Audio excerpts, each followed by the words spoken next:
discovered my fiancé's affair a week before our dream wedding when I found him making fun of me. Now I'm plotting the perfect revenge. I, 28, have been eagerly counting down the days until my dream wedding with my fiancé. Mark, 30. Mark and I first met in college, but we were just friends then.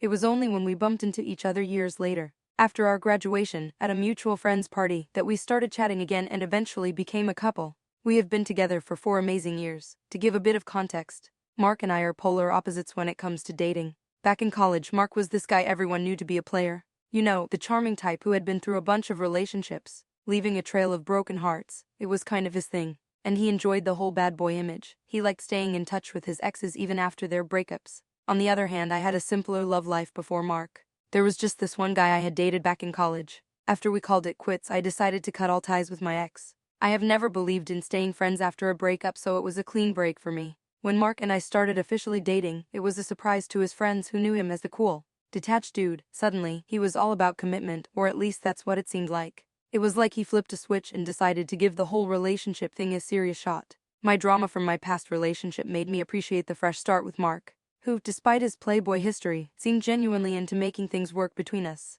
We did have one minor glitch in our relationship though. I remember 6 months into my relationship, a woman had tried to reach out to me on Instagram saying she wanted to tell me something about Mark.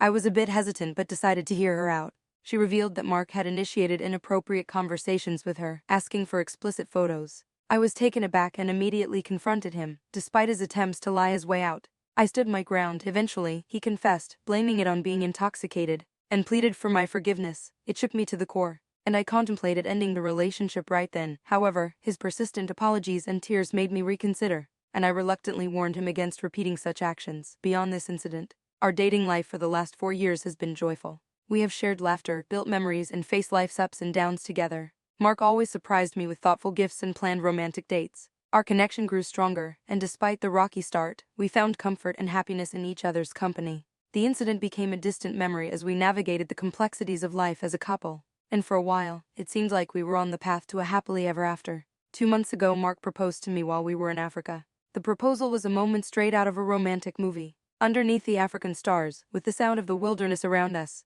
he nervously stumbled through his words, confessing his love and how I had changed his perspective on relationships. Mark dropped to one knee, and with a shaky hand, he pulled out the most beautiful ring I'd ever seen. It was simple, heartfelt, and genuine. I couldn't help but say yes with tears of joy streaming down my face. As the wedding preparations kicked into high gear, my days were a whirlwind of excitement and anticipation. I immersed myself in the joyous chaos of finding the perfect wedding dress, meticulously crafting our guest list, and selecting the best wedding invitation that would make our day uniquely ours. Meanwhile, Mark was in charge of planning our dream honeymoon. He seemed genuinely thrilled about it, poring over several travel brochures and sharing his visions for our romantic getaway. Little did I know, while I was happily absorbed in the wedding details, something sinister was unfolding behind the scenes. As the wedding date drew nearer, I started noticing Mark spending more and more time on his phone. I even caught him smiling a few times, but whenever I asked him about it, he would say it was just an Instagram reel. We used to have these sweet date nights.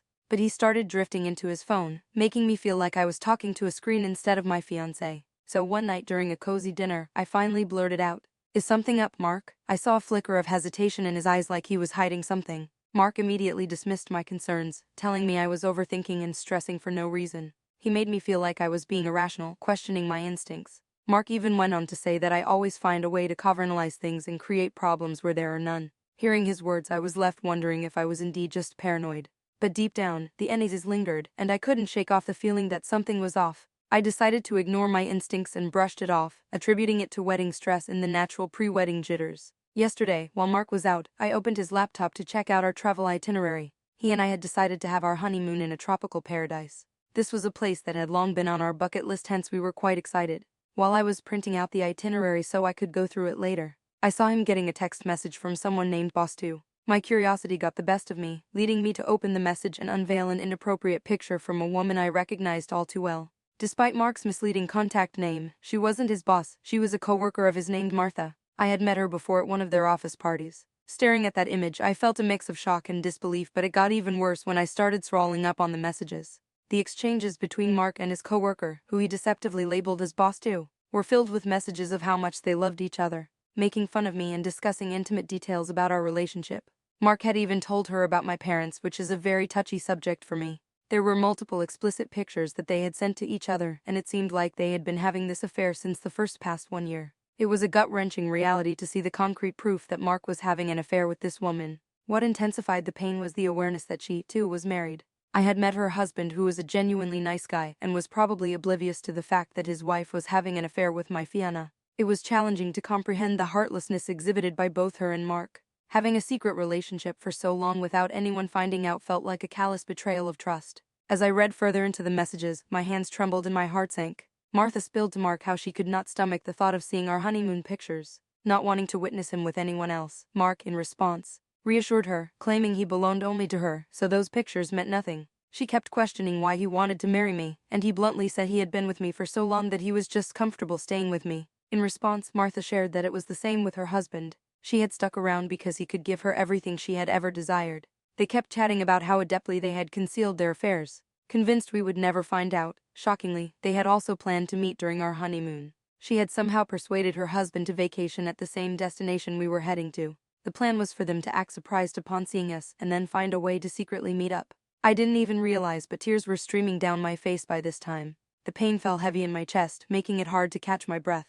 I decided to take screenshots of all their messages from last year. The rest of the day I walked around in a daze, their betrayal echoing in my thoughts. I just did not know how to confront him regarding this. To make matters worse, Mark called me in the evening with an excuse that he had to work late. This call was the final blow, crushing the last shreds of hope in my already broken heart. I lay in our bed the entire night, consumed with emotions as I continued to read their messages from the screenshots I had taken on my phone. My initial shock slowly started turning into a blend of anger and sadness. I couldn't fathom how Mark could betray our relationship, especially as we were on the brink of celebrating our love. Planning our romantic getaway while he secretly schemed with his affair partner felt like a harsh twist of fate. I decided that I had enough of this and wanted him to feel what I was feeling. Revenge brewed in my mind as I pondered the perfect way to turn the tables on Mark. Mark returned late at night and I pretended to be asleep so I didn't have to bother talking to him. This morning, the first thing on my agenda was tracking down Martha's husband on Facebook. I sent him a message asking for a meetup to discuss something crucial about Martha. I emphasized the need for discretion, and I'm hoping he keeps it from her. As I jot down this post on Reddit, I'm eagerly awaiting his response. Mark has no idea what I am planning for him. He has no inkling that I am about to reveal his affair to everyone. Stripping away the last shreds of his dignity, I plan to forward Martha and Mark's messages, not their explicit pictures, to each of his co-workers on their workgroup chat. Via Mark's phone, I am going to make sure everyone knows why I'm going to call it quits. For now, I have chosen to play along with Mark, acting as though I'm oblivious to his deceitful plans. So Reddit, do you think my plan is taking things too far? Will I be the asshole if I expose Mark's affair as well as ruin Martha's relationship with her husband? Update 1. Martha's husband Jack replied back to me on Facebook. I had been on edge for a couple of hours waiting for his response. When he asked why I wanted to meet, I spun a little white lie about planning a birthday surprise for Martha. Given that people knew my husband and Martha were close, I prayed that he would not see through my lie and agree to meet up. We ended up meeting at a cafe near his workplace. When we sat down with our coffees, he straight up called out my lie, pointing out that Martha's birthday wasn't around the corner. I sheepishly smiled remorsefully and insisted that it was crucial for us to meet as it involved my fiancé and his wife. His brow furrowed in confusion, and I pulled out my phone to show him all the screenshots I had taken from Mark's laptop. He went through all of them and was just as shocked as I was. I continued to explain everything, spilling the beans about Mark and Martha's affair. Jack's jaw tightened and he just shook his head in disbelief. He asked me how long I had known about this, to which I informed him that I had just found out about it last night. I could see the hurt in his eyes, like he couldn't believe his own wife would do this. I questioned Jack about their upcoming vacation plans, and he gave me this puzzled look. I laid it out for him, revealing that my fiancé and Martha had schemed this whole thing. I told him how they wanted all of us to end up at the same place. All this to pull off a fake surprise and actually have a secret rendezvous. The whole thing left Jack even more bewildered, and I could see his face change colors. I could sense Jack going through the same roller coaster of emotions that I had been on, and I felt sorry for the both of us. Jack looked up at me, sharing how he had no clue Martha could pull off something like this behind his back. Then, Jack dropped a bomb. They were trying for a baby, planning to move to a bigger house and start fresh. He revealed that he had noticed a slight change in her tone and her attitude, but had attributed it to work stress, as she often stayed out late working. I opened up to Jack, sharing how Mark had been pulling the same act with me since last year. Glued to his phone, and when I called him out, he tried to mess with my head and gaslight me. Jack then asked me what I planned to do next with the evidence I had collected. I laid out my plan honestly, explaining how it involved his wife too. I said I would keep Martha's name out if he wasn't cool with it. But Jack surprised me. He shook his head, saying Martha betrayed me too by getting involved with my fiancé, so I had every right to spill the beans. I nodded my head in agreement and asked Jack about his next course of action. He shared that, after seeing their convo, he could not see a future with Martha anymore. He had always wanted to start a family, but what she had done to him. He did not want her to be the mother of his children. It was clear he was gearing up for a divorce. Jack requested all the screenshots I had taken through AirDrop so he could show them to his lawyer. Before he left, we exchanged numbers. Jack gave me a heads up to first break up with my fiancé before I revealed his dirty truth in case he reacted violently. I assured him that was my plan, as I was planning to quietly move out of our house while my fiancé was at work tomorrow, leaving him to return to an empty place. I have got a lot on my plate in the next few days as I put my plan into action. I will circle back with an update once everything's in motion. Update 2. I know it's been a few weeks since my last update, and I would like to reassure everyone that I am perfectly fine and I am doing well. Everything went well as I had planned. First, I moved out of our house while Mark was at work. I asked my brothers to help and we quickly moved my stuff to my parents' place. Everyone had already been informed about the situation, so they were more than supportive. I thought about leaving a note for Mark explaining the breakup, but in the end I chose to depart without any explanation. I wanted him to feel the weight of my absence, tossing and turning at night, questioning why I left. I removed the engagement ring and put it on his dining table as I wanted nothing to do with him anymore. I removed all our pictures from social media and blocked him from everywhere. Even though I was heartbroken and knew that I would eventually break down crying again, my parents comforted me, emphasizing that discovering the truth before marriage spared me from enduring this pain and heartbreak later on. Their words resonated, and I found solace in the agreement that, tough as it was, knowing the reality now was a silver lining for my future. True to form, Mark began bombarding my parents with a barrage of calls and text messages, inquiring about my whereabouts. I could envision him arriving home, finding all my things vanished, and the ring left on the dining table. He kept begging my parents to give him a chance to explain to me. My parents, who have always been protective of me, stood firm in shielding me from Mark's attempts to reach out. They made it clear to him that there was nothing he could do to mend the relationship. My father, with a firm resolve, expressed his disappointment and instructed Mark not to show up in front of him ever again. Imagining Mark's fear, I couldn't help but smile, knowing he had always been scared of my 6-foot-tall ex-military father. Mark's attempts to contact me ceased after my dad's stern warning. Little did he know this was just the beginning of his troubles. I was well aware that Mark rarely used his home laptop, so I had cleverly scheduled a mass email to be sent the next day, spilling the beans to everyone in his office about his year-long affair with Martha. The email included some screenshots of their conversations, poking fun at co-workers and their boss, which made it even more interesting. This was my way of turning the tables and revealing the truth. As you can imagine, the email was sent as scheduled and turned Mark's life upside down. He must have been shocked to realize that I had uncovered his affair. The truth unfolding in that email was probably a jolly he hadn't seen coming. His co-workers must have been shocked and in disbelief as well after opening the email and seeing all the screenshots. One of his co-workers, Sarah, who had been my Facebook friend for a long time, took the initiative to reach out to me so she could check in with me. It was she who informed me that the explicit content of their conversations, especially the mockery of co-workers and the boss, had them questioning Mark's character. Mark's boss, upon discovering the extent of the inappropriate conversations about her, was understandably furious. The revelation came not just as a personal betrayal to everyone but as a professional scandal that shook the entire workplace. Mark, desperate and fuming, reached out to my parents, but the damage had already been done. The email, sent from his own laptop, left him with no way to prove I was behind it. The explicit discussions about co-workers that Mark had engaged in with Martha were now coming back to haunt him. The news slowly spread like wildfire and the professional fallout was severe. In the days that followed, Sarah kept me updated, sharing that Mark faced the brunt of the boss's wrath. The shunning within the workplace intensified, with colleagues distancing themselves. Mark and Martha found themselves isolated in the aftermath of their exposed affair. The ultimate blow came when the boss, deeming their actions as professional misconduct, decided to terminate both Mark and Martha. I could not help but feel a strange mix of satisfaction and empathy as I learned about the repercussions he faced in the wake of his actions. Meanwhile, Jack reached out to me as well. He informed me that Martha was fuming and angry that I had exposed the truth about them. He, in turn, gave her a dose of reality by serving her with divorce papers. She must have been shocked, especially given the workplace drama she was still reeling from. Fuming and taken aback, she tried reaching out to Jack, demanding an explanation and a chance to salvage what was left of their relationship. However, Jack, unwavering in his decision, stood firm. He cited the betrayal revealed in their conversations, the affair with Mark, as the breaking point.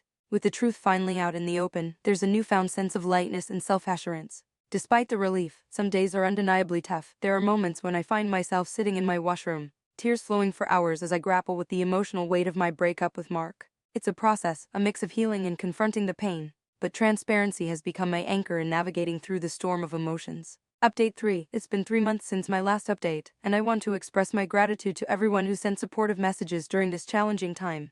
Though I may not be able to reply to each one, please know that I've read all your messages, and your support means a lot to me. To cope with the aftermath of the breakup with Mark, I've been attending therapy. It's been a valuable tool in helping me navigate the emotional complexities and find a path toward healing. Each day brings its own set of challenges, but talking my emotions out with my therapist has been a therapeutic process and has been instrumental in my journey forward. I did meet up with Mark after he showed up in front of my parents' house. Pleading for a chance to explain himself, I reluctantly let him, and not wanting the neighbors to be disturbed. Mark started explaining why he had the affair, talking about feeling vulnerable and the emotions that led him to betray our relationship. He tried to justify it by saying Martha had seduced him, and he resisted for as long as he could. Mark expressed shock when he found out I knew about the affair and questioned why I never confronted him. I told him it was pretty entitled of him to expect me to wait for his explanation while he was fooling around with his co-worker. I made it clear I didn't need an explanation because I didn't want to be with him anymore. Whatever he tried to say didn't matter when I had no interest in anything he had to explain.